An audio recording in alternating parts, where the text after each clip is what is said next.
अब हम पढ़ते हैं ध्वनि की कुछ प्रॉपर्टीज होती हैं, कुछ कैरेक्टरिस्टिक्स होते हैं। सबसे पहला नाम है तरंग दैर्ध्य। तरंग दैर्ध्य को इंग्लिश में बोलते हैं वेवलेंथ। देखो, लेंथ वही मीटर में होती है, तो इसकी जो एसआई यूनिट होती है वो मीटर होगी।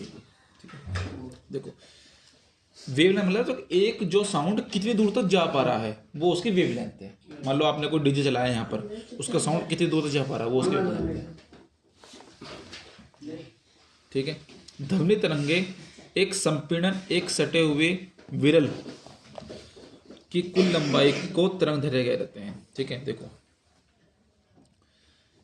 ध्वनि तरंगे क्या होती हैं, देखो यहां से यहां तक की, मतलब ये क्या है, ये सटा हुआ, ठीक है, और ये विरल, यहां से लेके यहां तक की जो बीच की दूरी है उसे बोलेंगे तरंग दैर्ध्य। क्या बोलेंगे उसको? तरंग दैर्ध्य। समझ में आ गया भाई? तो एक ही डेफिनेशन, वैसे तो दो बन सकती हैं इसकी। ये रहा, दो क्रमागत संपीड़न या दो क्रमागत विरल, ये संपीड़न होता है और ये विरल होता है। के मध्य बिंदु ये हो गए, यहां से लेके यहां तक का दो क्रमागत है ना, एक के बाद एक, तो इन दोनों के जो मध्य बिंदु के बीच की दूरी होती है उसको बोलते हैं तरंग दैर्ध्य। क्या बोलते हैं उसको? तरंग दैर्ध्य। दो क्रमागत विरलों के मध्य बिंदु के बीच की दूरी को तरंग दैर्ध्य कहते हैं, उस तरंग दैर्ध्य कहते हैं। समझ में आ गया भाई? तो तरंग दैर्ध्य क्या हो गया? दो क्रमागत संपीड़न या दो क्रमागत विरल के मध्य बिंदु के बीच की दूरी को तरंग दैर्ध्य कहते हैं। समझ में आ गया भाई? ये पॉइंट या तो ये याद कर लेना, ये याद कर लेना। तरंग दैर्ध्य को हम लेड से दिखाते हैं। किसे दिखाते हैं? लेड से वो करते हैं, चिन्हित करते हैं, इसे लेड बोलते हैं, निरूपित करते हैं। और इसका एसआई मात्रक क्या होता है? मीटर। क्या होता है इसका एसआई मात्रक? मीटर। ठीक है, आगे चलते हैं। अगला है हमारा फ्रीक्वेंसी। क्या है अगला हमारा? फ्रीक्वेंसी। अब फ्रीक्वेंसी माने क्या होता है? ये बहुत आसान है, मतलब एक सेकंड में उसने कितनी बार वाइब्रेट करा वो उसका फ्रीक्वेंसी होती है। ठीक है, बहुत आसान है। देखो, एक सेकंड में उत्पन्न पूर्ण तरंगों की संख्या, समझ में आ गया होगा? एक सेकंड में ये कितनी बार तरंग दैर्ध्य बनी एक सेकंड के अंदर। जैसा मान लो आपने घंटी बजाई, तो एक सेकंड में 3 बार बजी, तो उसकी वाइब्रेशन उसकी फ्रीक्वेंसी कितनी होगी? 3। एक सेकंड में 10 बार बजी, तो उसकी फ्रीक्वेंसी कितनी? 10। ठीक है, तो ये देखो, एक सेकंड में उत्पन्न पूर्ण तरंगों की संख्या या फिर एक सेकंड में कुल दोलनों की संख्या को आवर्ती कहते हैं। ठीक है, आवर्ती मतलब फ्रीक्वेंसी। एक याद कर लो इसमें से, एक सेकंड में उत्पन्न पूर्ण तरंगों की संख्या को हम फ्रीक्वेंसी कहते हैं। समझ में आ गया? देखो, किसी तरंग की आवर्ती उस तरंग के उत्पन्न होने वाली कंपित वस्तु की आवर्ती के बराबर होती है। ये वाला पॉइंट इंपॉर्टेंट है। देखो, एक सेकंड में गुजरने वाले संपीड़नों, किसी तरंग की आवर्ती, किसी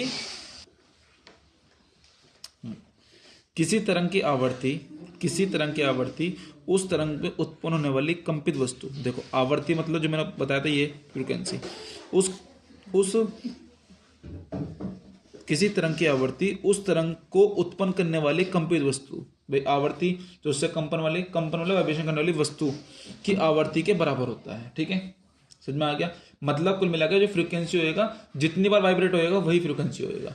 एक कोई भी ऑब्जेक्ट जितनी बार, कंपन माने वाइब्रेट, जितनी बार वाइब्रेट होएगा उतनी उसकी फ्रीक्वेंसी होएगी। ठीक है, आवर्ती का ऐसा ही मात्रा क्या होता है? हर्ट्ज। क्या होता है? हर्ट्ज।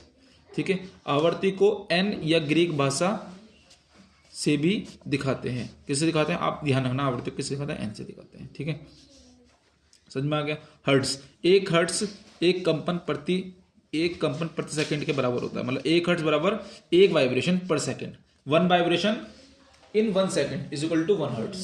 समझ में आ गया? एक वाइब्रेशन एक सेकंड में इज इक्वल टू 1 हर्ट्ज, वो 1 हर्ट्ज के बराबर होता है। ठीक है, आवर्ती का बड़ा मात्रा है, जैसे कि मीटर का बड़ा मात्रा क्या होता है? किलोमीटर। ठीक है, आवर्ती का बड़ा मात्रा क्या होता है? Kilo hertz. क्या होता है?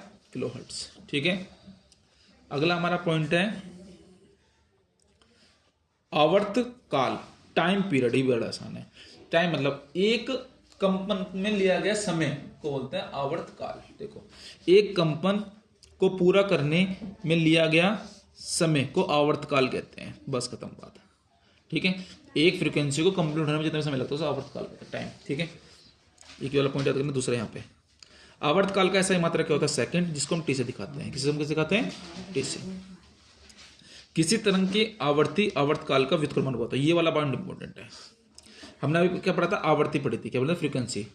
देखो, जो अगर आप किसी भी टाइम को उल्टा कर देते हैं, एक से भाग कर देते हैं, वो किसी फ्रीक्वेंसी होती है। मान के चलो आपको, आपका जो आवर्तकाल है 5 सेकंड का है, कितना है, 5 सेकंड का, कितना है, 5 सेकंड, ठीक है। अगर आप इसे उल्टा कर दोगे 1/5, तो वो उसकी फ्रीक्वेंसी हो जाएगी। समझ में आ गया।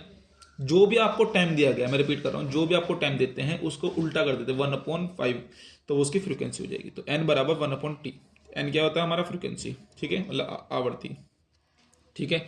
अगला पॉइंट है हमारा आयाम, अगला पॉइंट हमारा आयाम, वो हम अगली वीडियो में पढ़ाएंगे। Thank you.